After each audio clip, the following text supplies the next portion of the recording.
Boa noite. Veja no Brasil TV desta quarta-feira, dia 9 de junho. Uma jovem grávida de 4 meses é morta com um tiro de fuzil na zona norte do Rio de Janeiro.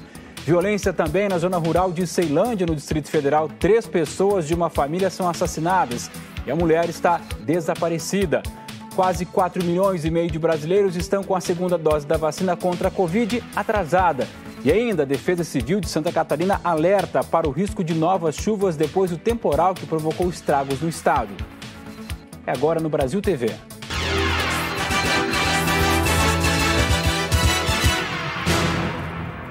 Um laudo do IML do Rio afirma que foi um tiro de fuzil que matou uma jovem grávida de 4 meses na zona norte da cidade.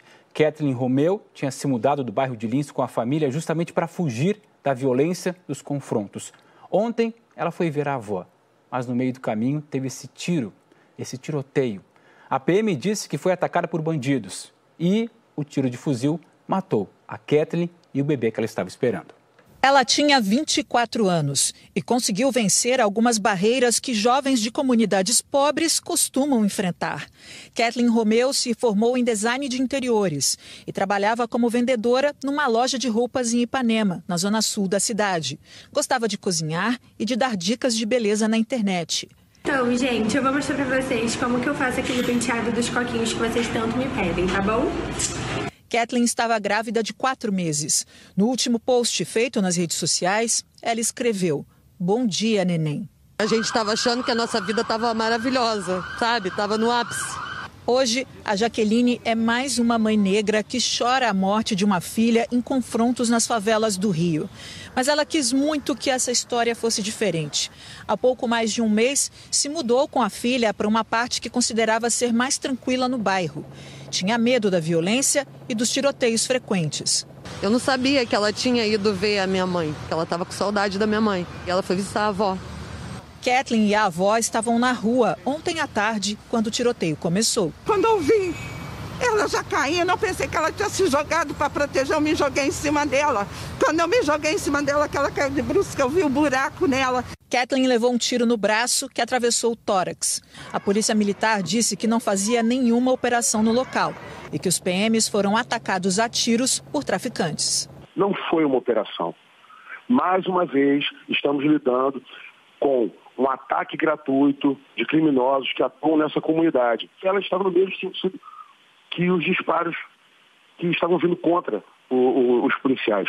A mãe de Kathleen disse que ouviu de testemunhas uma versão diferente. Essa historinha que é contada há anos aí na televisão, que foi troca de tiro, que a polícia foi recebida a tiro. Quem foi recebida a tiro foi minha filha. A polícia executou a minha filha.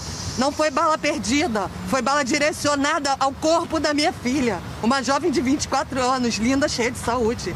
A Delegacia de Homicídios investiga o caso e a PM disse que também abriu uma investigação. Segundo a Polícia Civil, 12 policiais estavam na comunidade. As armas deles foram apreendidas. A morte de Kathleen repercutiu nas redes sociais. O Instituto Marielle Franco postou: "Até quando? Até quando vão justificar o injustificável?" E a Coalizão Negra pediu a responsabilização do governo do Rio e da Polícia Militar pela morte da jovem. A família da Kathleen passou a manhã aqui no IML para fazer a liberação do corpo. Eles contaram que a mudança de endereço e a gravidez faziam parte de um momento muito importante para todos. Só que, mais uma vez, para esta família de negros e moradores de favela, a violência mudou os planos, que agora vão seguir por caminhos parecidos de tantas outras pessoas que também perderam seus filhos em áreas pobres aqui do Rio de Janeiro. Minha filha era uma coisa mais especial da minha vida, entendeu? Cheia de sonhos, uma pessoa do bem, inteligente.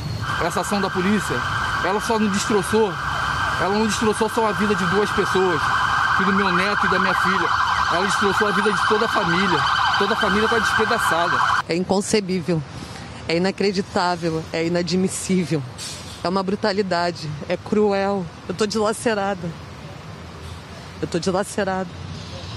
A minha única filha, que eu gerei com amor, que eu cuidei, ela foi executada covardemente pelo Estado. Mais uma vez, pelo Estado. Até quando essa violência no Rio de Janeiro, né? Nós pedimos uma posição do governo do estado do Rio, que ainda não respondeu. A Delegacia de Homicídios já ouviu 5 PMs neste caso e foram apreendidas ao todo 21 armas dos policiais, sendo 12 fuzis e 9 pistolas. Em Ceilândia, no Distrito Federal, a polícia investiga uma chacina que aconteceu de madrugada. Um pai e 2 filhos foram encontrados mortos dentro de casa no núcleo rural. Uma mulher que também mora nessa chácara está desaparecida.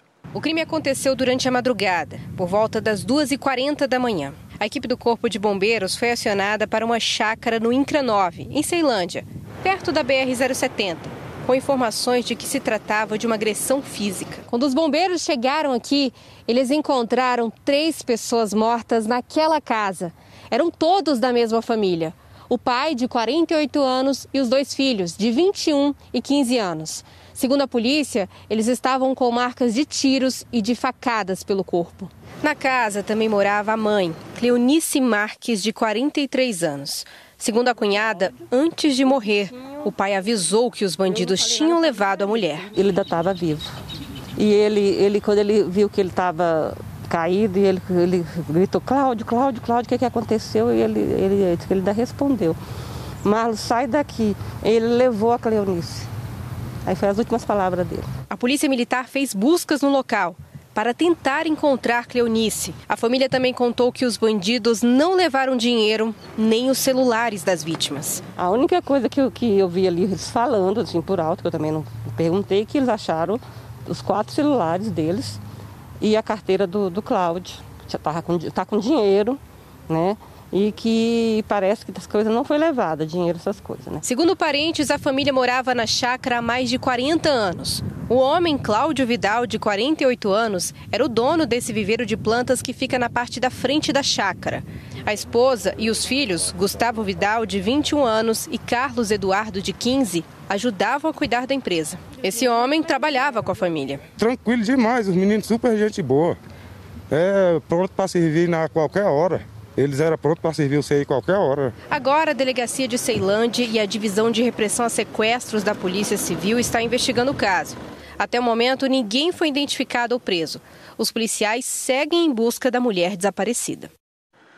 Tropas da Força Nacional já estão no Amazonas para reforçar a segurança em Manaus e outras cidades atingidas por uma onda de violência nos últimos dias. O Luciano Abreu traz as informações para a gente. Olá! Os homens da Força Nacional chegaram a Manaus no fim da manhã de hoje. Um grupo veio por estrada e cruzou o Rio Negro numa balsa. E o outro efetivo chegou num avião da Polícia Federal vindo de Brasília. A previsão é que 144 militares da Força Nacional ajudem no combate à onda de violência que atingiu a capital e os municípios do interior. A tropa foi autorizada a permanecer por 30 dias no Amazonas, mas pode ficar por mais tempo, caso haja necessidade.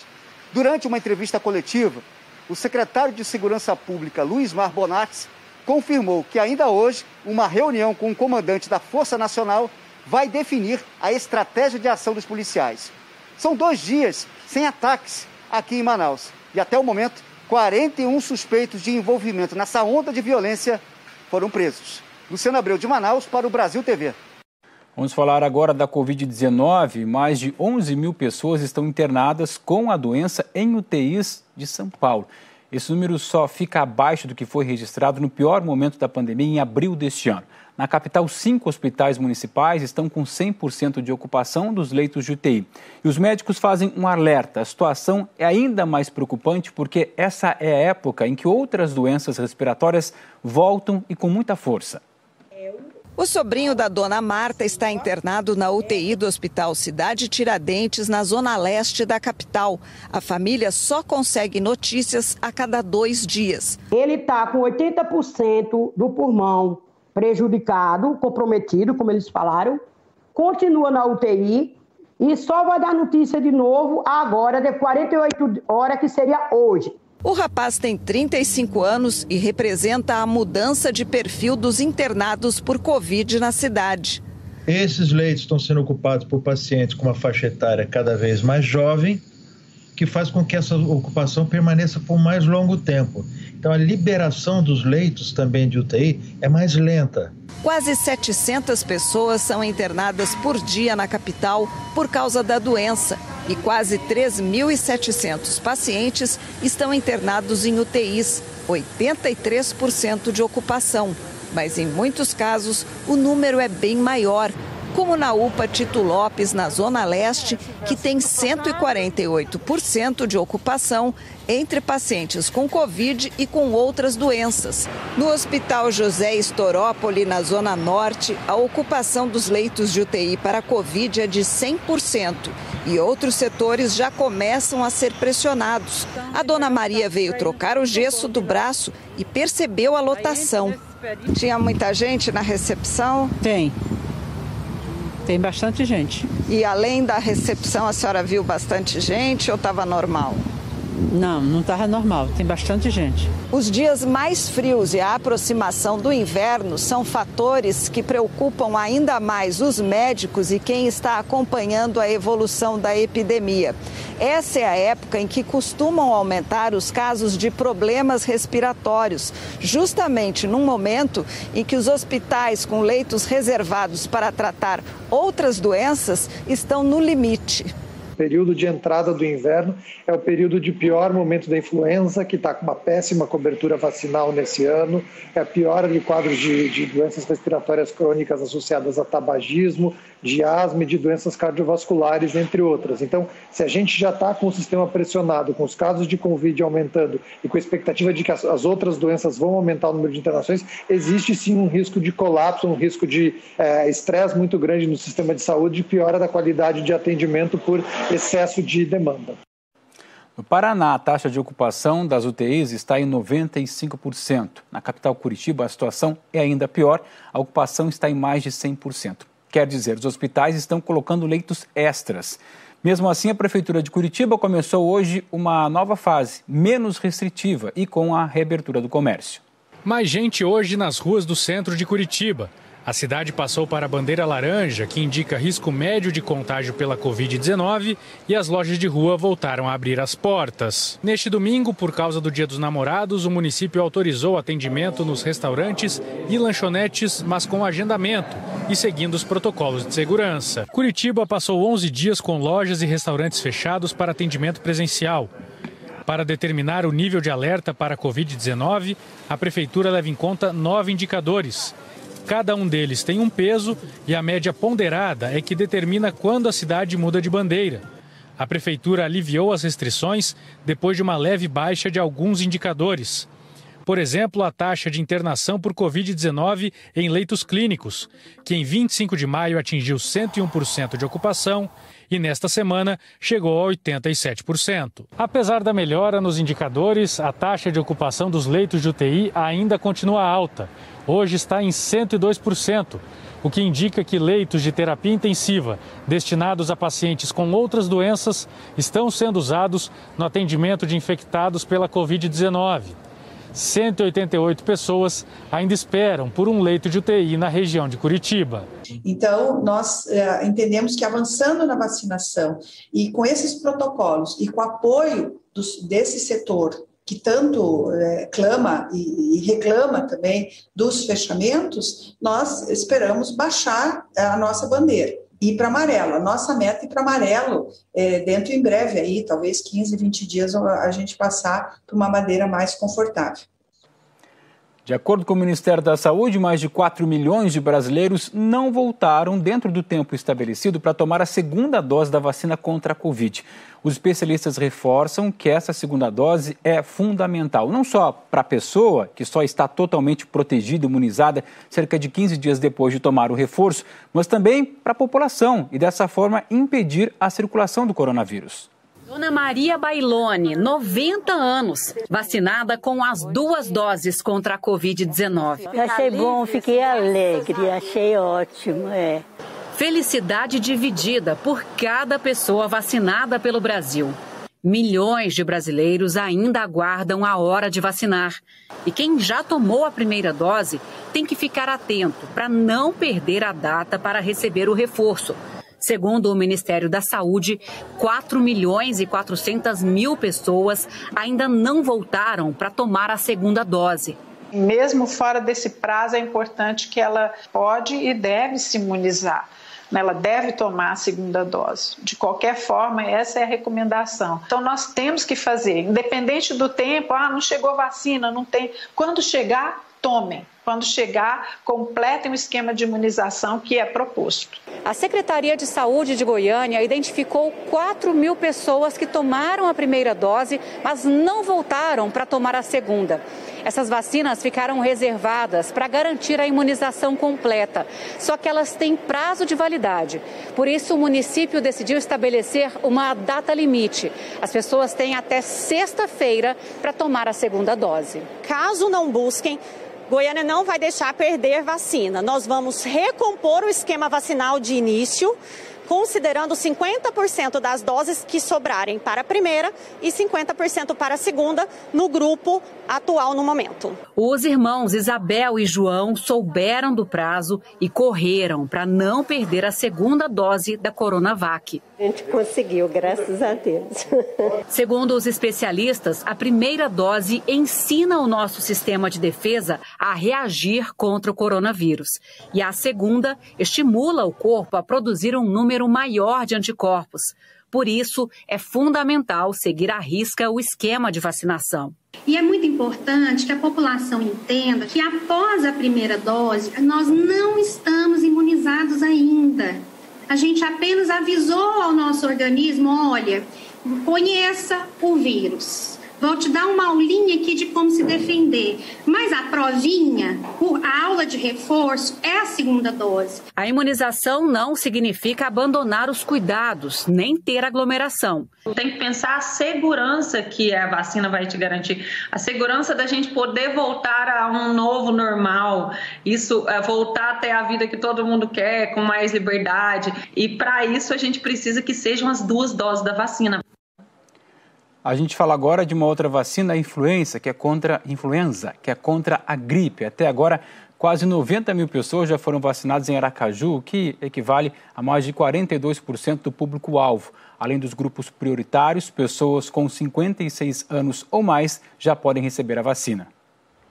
Nas unidades de saúde, uma diversidade ainda maior de público com esta etapa da vacinação. Nesta terceira fase, serão imunizadas as pessoas com comorbidades, com deficiência permanente, caminhoneiros, trabalhadores de transporte coletivo rodoviário, passageiros urbanos e de longo curso, trabalhadores portuários, forças de segurança e salvamento, forças armadas, funcionários do sistema de privação de liberdade, população privada de liberdade e adolescentes e jovens em medidas socioeducativas.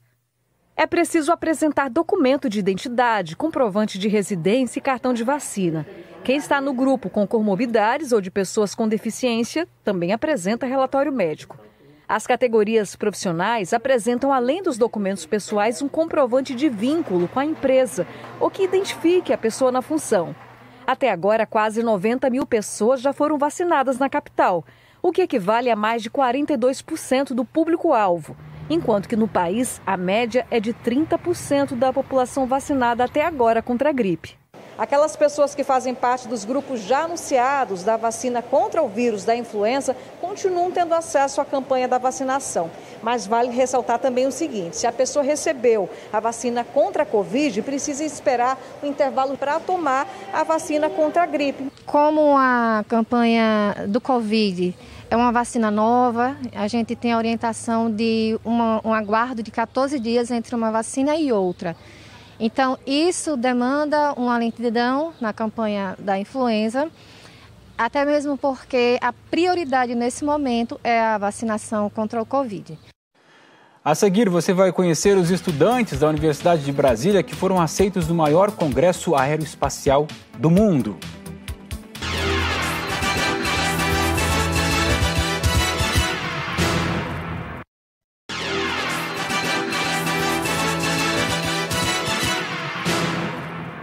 Brasil TV de volta e a gente fala do alerta da Defesa Civil de Santa Catarina para o risco de novas chuvas depois do temporal que atingiu 20 cidades do estado. Canelinha, que fica na Grande Florianópolis, ficou quase toda debaixo d'água. Choveu muito em pouco tempo. O temporal inundou boa parte de Canelinha. Moradores de 2 bairros estão isolados. A Defesa Civil ainda conta os desabrigados. Pelo menos 146 pessoas tiveram que sair de casa. A Prefeitura de Canelinha decretou situação de emergência. Até parou de chover no final da manhã, mas a cidade segue em alerta. É que, segundo a Defesa Civil, a previsão é de mais chuva para as próximas horas. E com isso, há o risco de novos alagamentos. E com solo encharcado, existe a possibilidade de deslizamentos de terra. O temporal também provocou alagamentos em outras cidades da Grande Florianópolis. Eu botei o sapato na mochila e levantei as calças e vim andando pela calçada. Tem um jeito, né, de atravessar. A chuva também causou transtornos na capital. Desde cedo, a Guarda Municipal orienta os motoristas por conta dos alagamentos nas estradas.